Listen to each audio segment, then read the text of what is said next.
الذي جعل حبيبه خاتم النبيين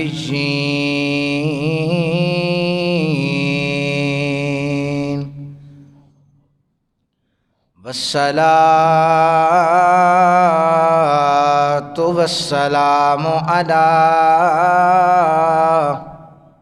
سید الاشرف الانبیاء والمرسلین وعلى آلہ واصحابہ اجمعین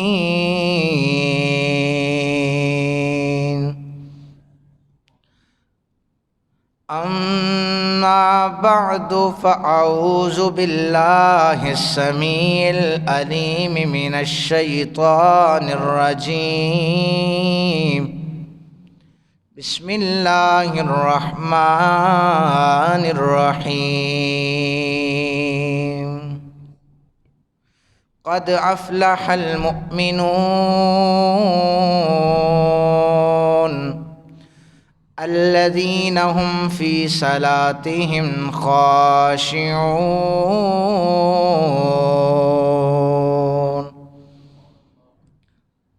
صدق الله مولانا العظيم وبلغنا رسوله النبي الكريم الأمين الرؤوف الرحيم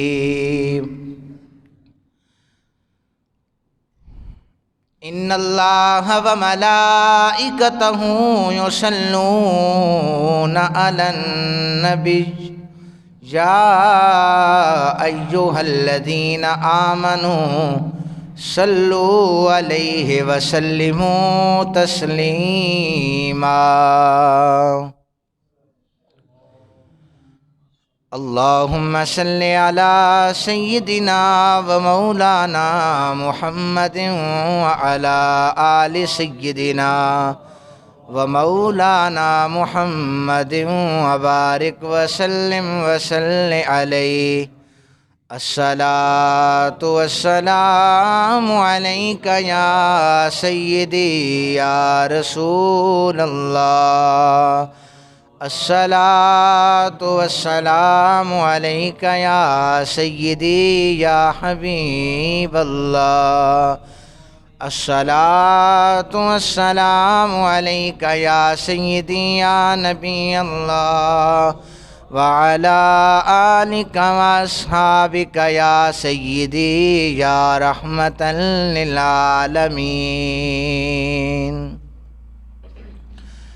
الصلاة والسلام علیک یا سیدی یا نبی اللہ وعلی آلک واصحابک یا سیدی یا جد الحسن والحسین بعد از حمد و صلات لائق ست تعظیم و تکریم جمیع حضرات السلام علیکم ورحمۃ اللہ تعالی وبرکاتہ۔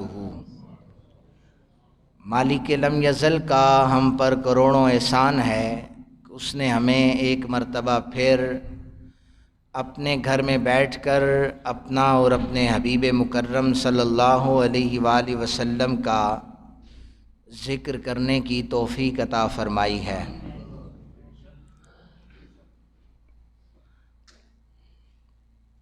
میری آج کی گفتگو کا عنوان رسول پاک صلی اللہ علیہ وآلہ وسلم کی نماز کے حوالے سے ہے۔ دعا کریں آج کے عنوان کی مناسبت سے میں یہاں پر جو کچھ بھی بیان کروں باری کے لم یزل مجھے حق اور سچ بیان کرنے کی توفیق عطا فرمائے۔ اور اس نماز میں انتہائی اہم ٹاپک جو اس پہ میں گفتگو کروں گا وہ رفع یدین کے بارے میں ہے کہ کیا نبی پاک صلی اللہ علیہ وآلہ وسلم اپنی حیات طیبہ میں رفع یدین کرتے تھے اور وصال مبارک تک اس کو جاری رکھا یا چھوڑ دیا۔ اور الحمدللہ بخاری و مسلم اور دیگر احادیث کی کتب، اس میں صحیح احادیث اور قرآن پاک سے استدلال اور صحابہ کرام کی زندگیوں سے میں نے اس عنوان کو تیار کیا ہے۔ دعا کریں اللہ رب ذوالجلال مجھے حق اور سچ بیان کرنے کی توفیق عطا فرمائے۔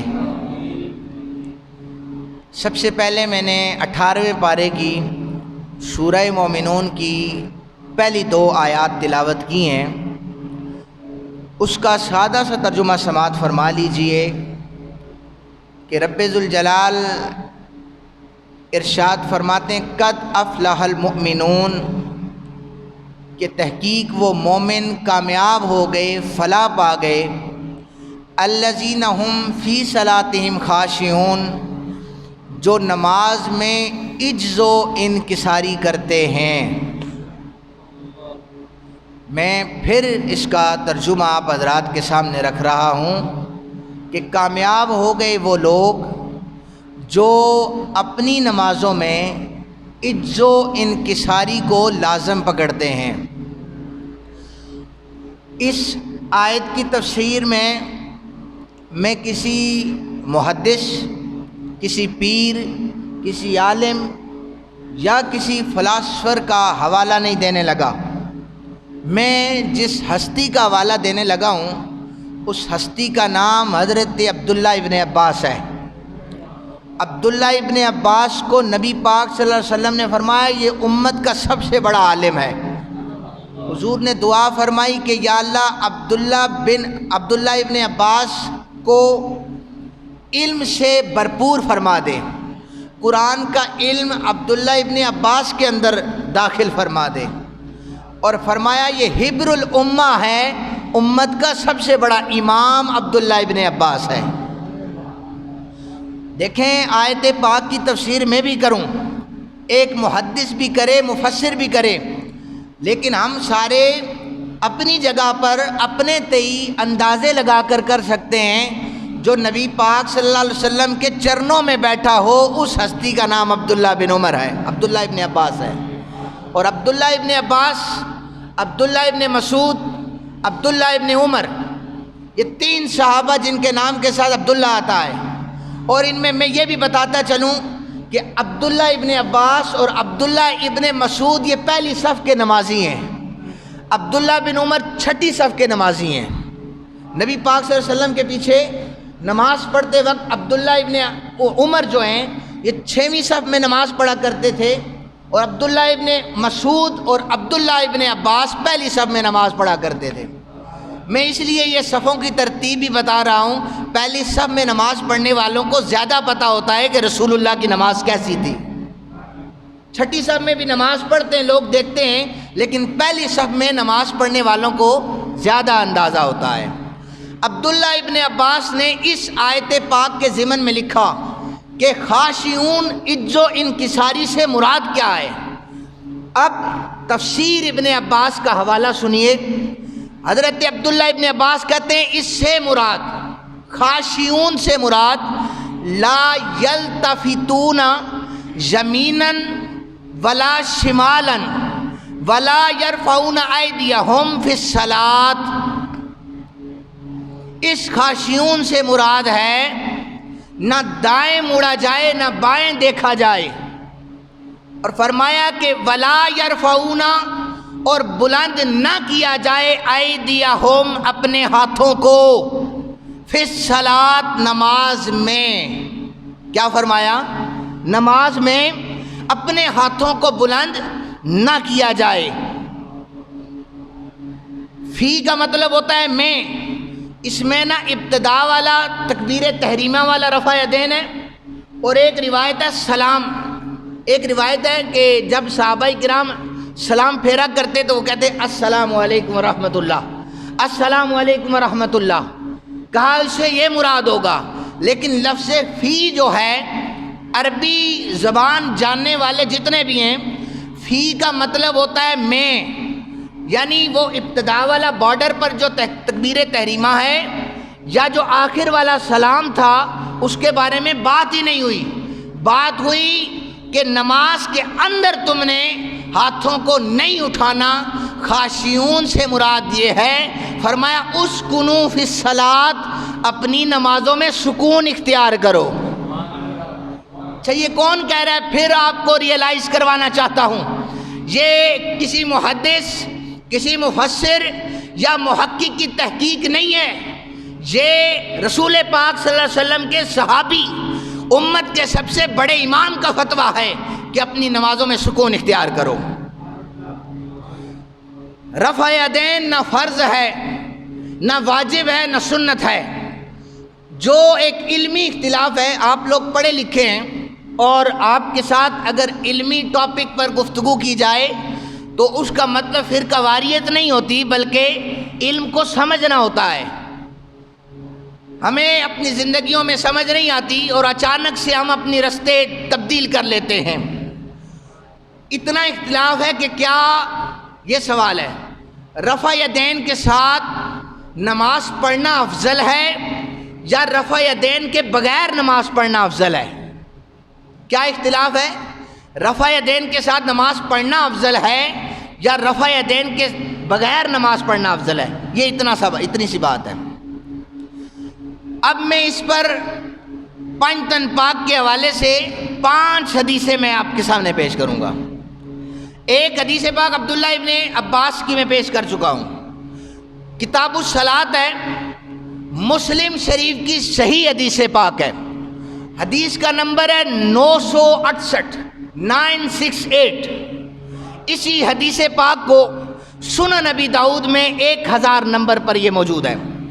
باب کا نام ہے باب الامر بالسکون فی الصلاۃ، نماز میں سکون کے حوالے سے یہ باب ہے.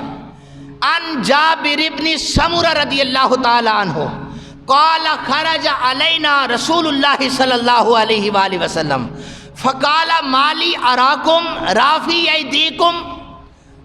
نبی پاک صلی اللہ علیہ وسلم اچانک تشریف لائے تو صحابہ کرام ہاتھوں کو اٹھا رہے تھے.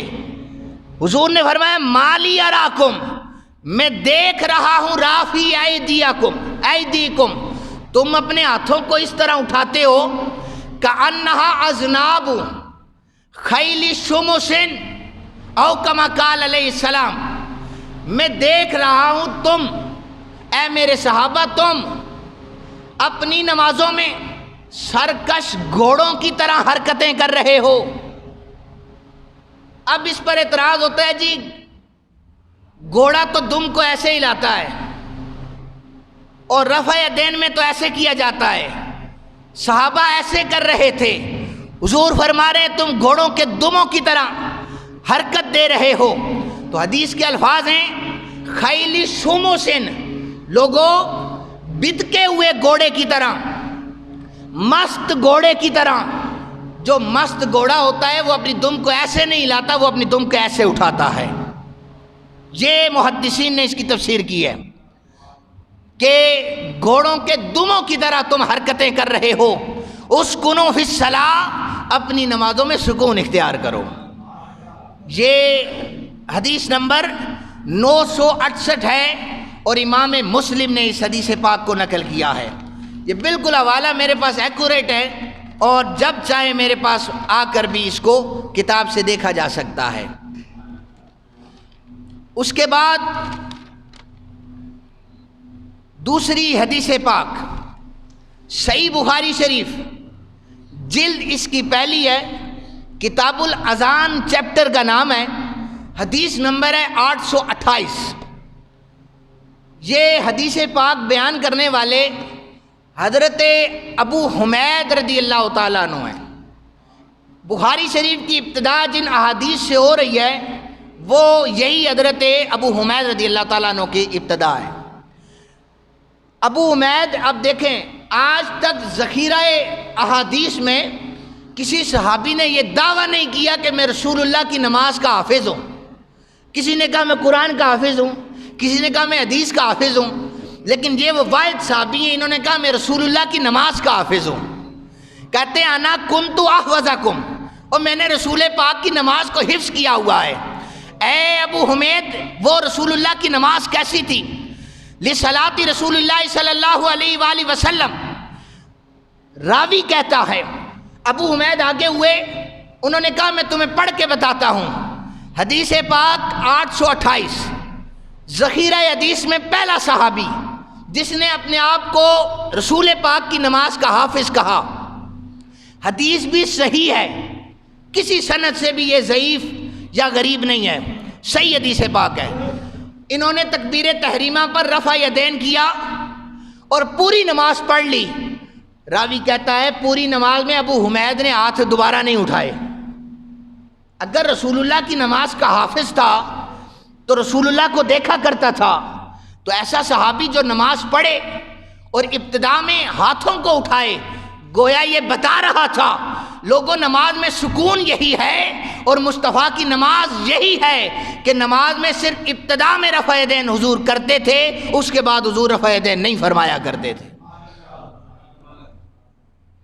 رفع کا مطلب ہوتا ہے اٹھانا، یدین کا مطلب ہوتا ہے دونوں ہاتھوں کو۔ میں اور آپ بھی ابتدا میں رفع یدین کرتے ہیں، لیکن نماز کے اندر رفع یدین نہیں کرتے۔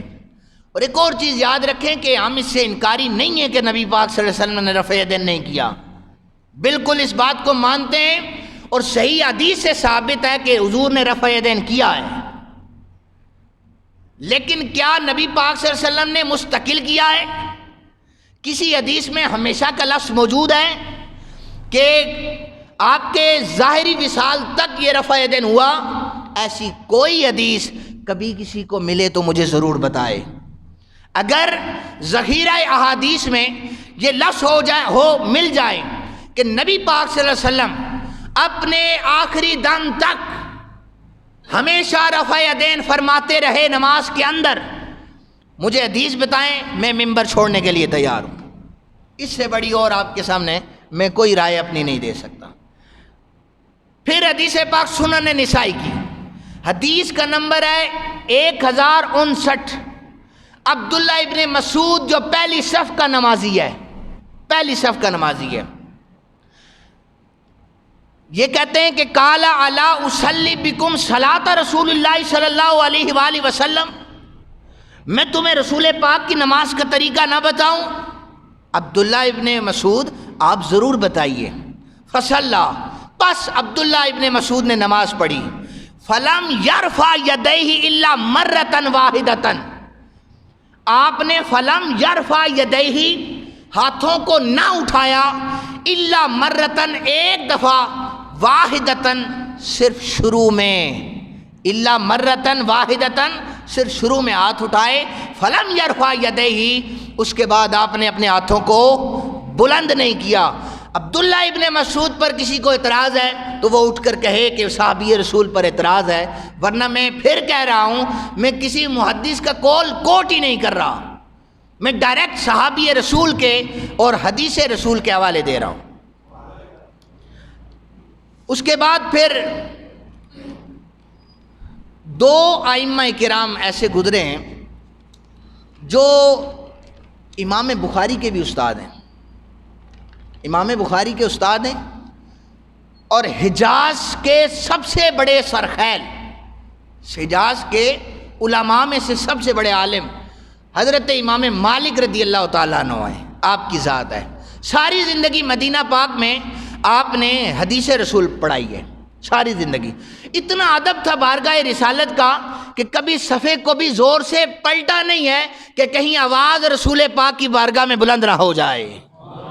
اتنا مؤدب قسم کا یہ امام، یہ حجاز کے سب سے بڑے عالم، مکہ و مدینہ اور جتنا عرب ہے سب سے بڑے عالم کا نام امام مالک ہے، اور عراق، نجف، شام، اس ایریے کے سب سے بڑے عالم کا نام امام اعظم ابو حنیفہ رحمۃ اللہ تعالی علیہ ہے، جن کے ہم مقلد ہیں، امام اعظم ابو حنیفہ۔ یہ امام اعظم ابو حنیفہ وہ ہیں کہ آپ نے ڈائریکٹ تابعین سے علم حاصل کیا، آپ کی ملاقات صحابہ سے بھی ثابت ہے۔ یہ دونوں ائمہ کرام ترک رفع یدین کے قائل ہیں کہ نبی پاک صلی اللہ علیہ وسلم اپنی نماز میں رفع یدین نہیں کیا کرتے تھے، اپنی آخری ظاہری آیات جب تک آپ نے پردہ فرمایا اس تک نہیں فرماتے تھے۔ اے دونوں ائمہ کرام آپ نے کہاں سے استدلال کیا ہے؟ تو یہ دونوں ائمہ کرام کہتے ہیں کہ نبی پاک صلی اللہ علیہ وسلم کے دور میں جب حضور بیمار ہوئے تو 17 نمازیں حضرت ابو بکر پاک نے پڑھائی۔ کتنی نمازیں؟ 17 نمازیں۔ حضور کی زندگی میں حضرت ابو بکر پاک نے 17 نمازیں پڑھائیں۔ کتنی نمازیں پڑھائی؟ میں آپ کو سبق یاد بھی کرواؤں نا تھوڑا تھوڑا، مہینے بعد پھر کوئی ٹکرے گا۔ دیکھیں ہمیں کسی بھی چیز کی ضرورت ہوتی ہے نا، گھر کی چیز خراب ہو جائے، پلمبر کی، مستری کی یا رنگ کرنے والے کی، تو ہم اسی کے پاس جاتے ہیں۔ ہمیں سمجھ نہیں آتی کہ ہم علم لینے کے لیے علماء کو چھوڑ کر ہم انجینئر کا دروازہ کھٹکھٹاتے ہیں۔ علم اگر لینا ہے تو ہمیں کسی عالم کے پاس جانا چاہیے۔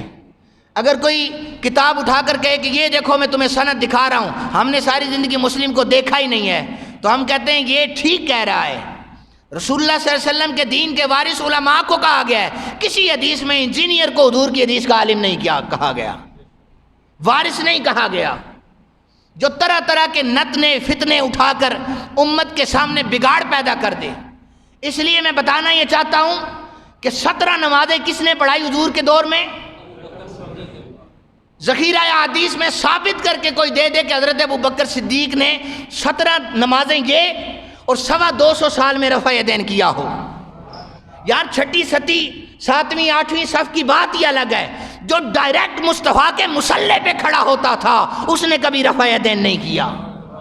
حضرت ابو بکر کر دیتے کہ یار میری ساری زندگی رسول اللہ صلی اللہ علیہ وسلم کے ساتھ گزری ہے تو میں رفع یدین کرتا چلوں کیونکہ حضور کی سنت ہے۔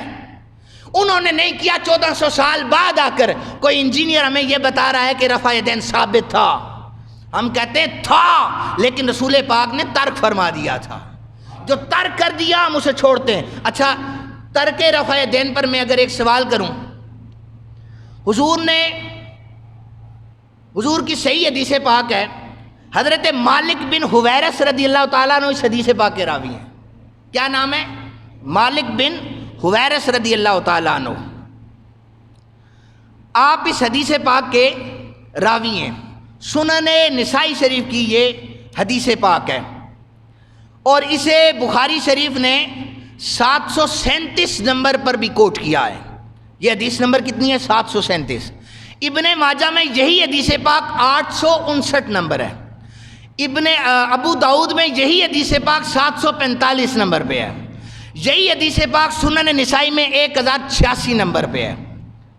باب کا نام ہے باب رفع الیدین للسجود، کہ نبی پاک صلی اللہ علیہ وسلم سجدے میں جاتے بھی ہاتھ اٹھاتے تھے۔ صحیح حدیث پاک ہے۔ سجدے سے اٹھتے بھی ہاتھ اٹھاتے تھے، تیسری رکعت کے شروع میں بھی ہاتھ اٹھاتے تھے۔ جو مالک بن حویرث کی حدیث ہے نا، اس کے مطابق نبی پاک کا رفع یدین 16 مرتبہ بنتا ہے۔ کتنی مرتبہ؟ اور آج کل کتنی مرتبہ ہو رہا ہے؟ 10 دفعہ۔ کتنی مرتبہ ہو رہا ہے؟ آپ 16 مرتبہ کیوں نہیں کرتے؟ صحیح حدیث پاک ہے۔ تو کہا جاتا ہے وہ سجدے والا رفع یدین ترک ہو گیا تھا۔ بابا ہم بھی یہی کہتے ہیں کہ سجدے والا ترک تمہارے نزدیک ہوا تھا، ہمارے نزدیک رکوع والا بھی ترک ہو چکا ہے۔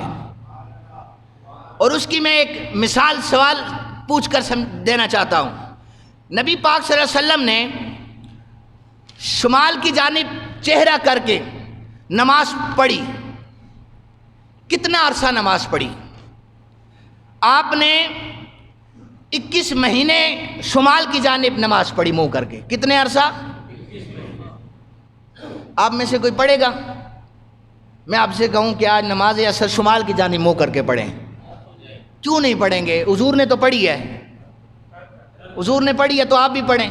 چلے ہمارے ساتھ نہیں پڑھتے تو آپ تہجد میں ادھر منہ کر کے پڑھیں، کیوں نہیں پڑھتے؟ حضور نے ترک کر دیا ہے۔ جب نبی پاک صلی اللہ علیہ وسلم اس کو ترک فرما دیں تو پھر ہماری یہ جرت ہے کہ نبی جس عمل کو چھوڑ رہے ہیں اور اس عمل کو سرکش گھوڑوں سے تشبیہ دی جا رہی ہے، تو امت کے کسی انجینئر کو پتا ہے یا سیدنا ابو بکر صدیق کو زیادہ پتا ہے؟ حضرت ابو بکر پاک کا زمانہ ختم ہو گیا، 10 سال حضرت فاروق اعظم کا زمانہ شروع ہوا، حضرت جناب محمد رسول اللہ صلی اللہ علیہ وسلم کے دربار کے سب سے بڑے جس مفتی کا نام میں لینا چاہوں تو وہ عمر بن خطاب کا نام ہے، اور یہ جلیل القدر صحابی ہیں، یہ کچی بات کرتے ہی نہیں تھے، انہیں صحابہ قسمیں اٹھا اٹھا کر کہتے تھے، یہ تب بھی دو دو گواہ مانگتے تھے۔ آپ نے 10 سال مصلی رسول پہ نماز پڑھائی، کبھی بھی آپ نے ابتدا میں رفع یدین کے بغیر درمیان میں کسی جگہ پر رفع یدین نہیں کیا۔ 12 سال کا عرصہ حضرت عثمان غنی کا گزرا، اور عثمان غنی وہ صحابی ہیں کہ جب کبھی اپنے دور میں بیٹھے ہوئے بندوں کو مخاطب کرتے تو بندے کہتے تھے عثمان غنی ہمیں اب بھی لگتا ہے تم پر وحی نازل ہوتی ہے۔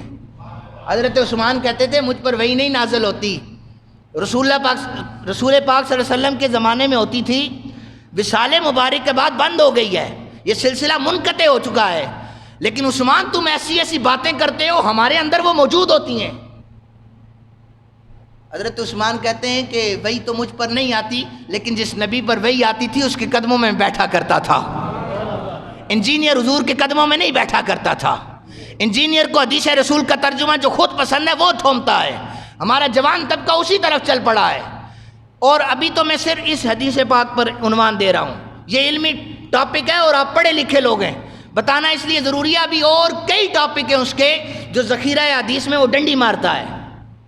یعنی بس اتنا بتا دوں کہ 1100 سال پرانے بزرگ جن کے بارے میں ہر مکتبہ فکر داتا صاحب داتا علی حجویری رحمۃ اللہ تعالیٰ علیہ کے بارے میں متفق ہے یہ اللہ کے سچے ولی تھے، یہ عالم تھے، محدث تھے۔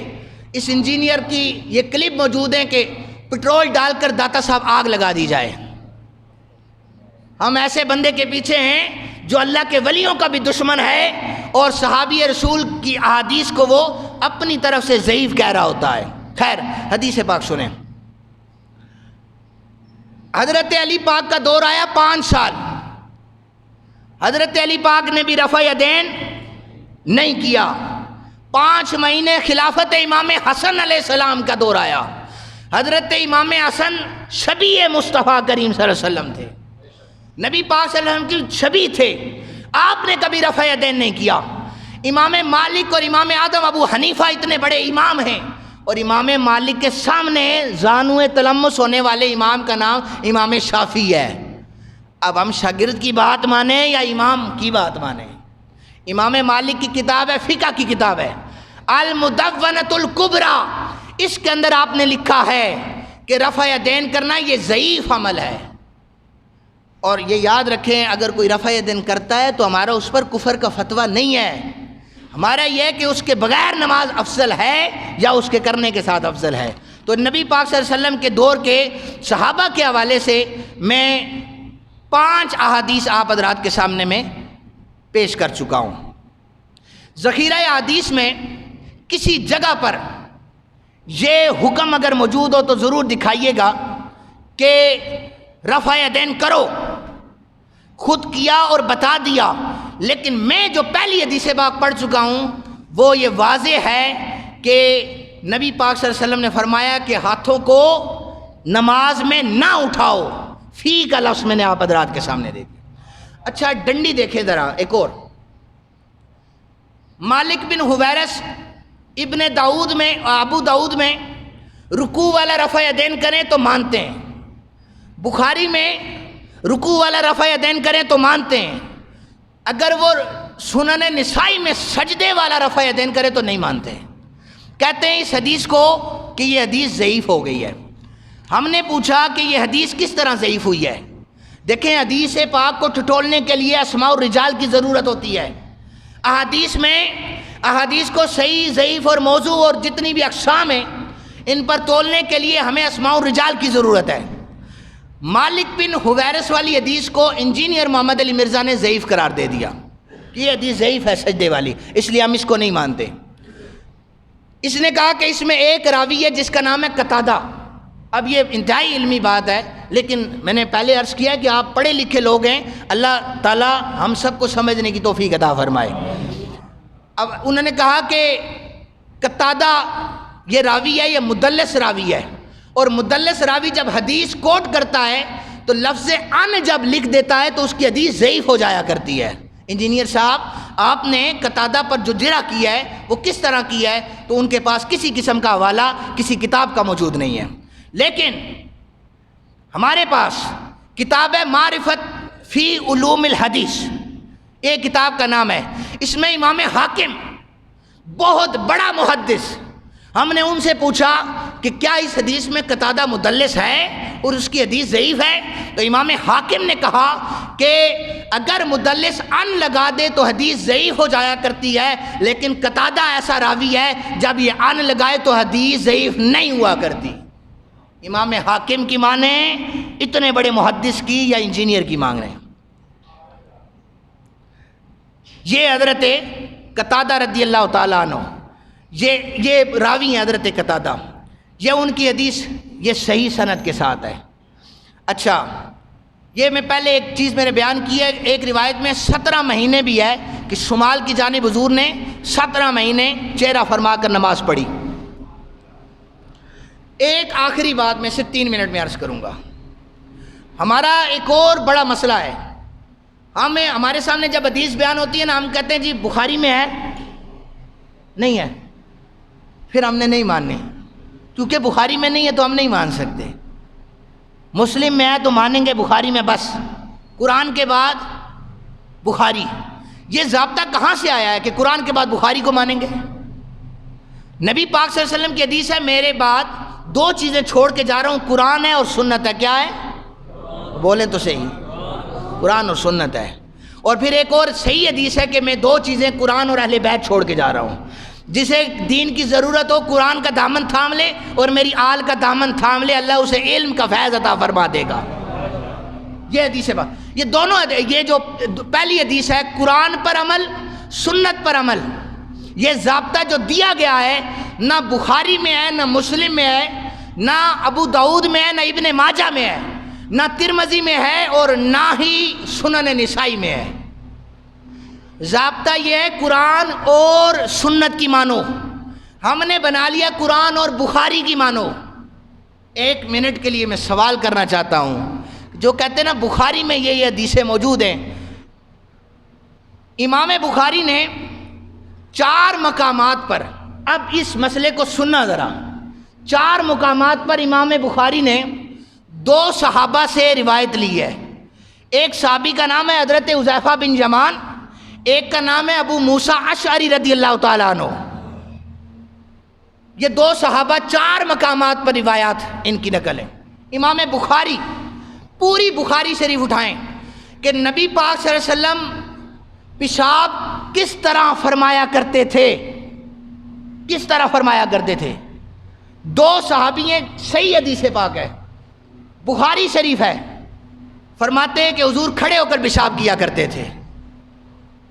اس پر استغفر اللہ نہ کہیں، بخاری میں موجود ہے، میں دکھانے کے لیے تیار ہوں۔